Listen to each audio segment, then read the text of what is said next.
G'day guys, it's the 10th of May now, 2019. It's going to be a very, very short video. It's basically not to show what work I've done, but just to celebrate a birthday. Today, TD1610 is 69 years old. There she is in the background. So, yep, built in 1950, now 69, quite a coincidence. I was born in 69 and I turned 50 this year as well, next month. So that's all I've really got to say, other than the next video will actually be a video of me doing the work. I did get over 100 subscribers within a couple of hours of posting that last video.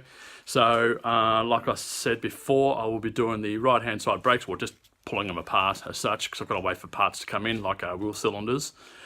But until then, it possibly be a couple of weeks before that one comes out. The simple reason, I've got to get some editing software and learn how to use it.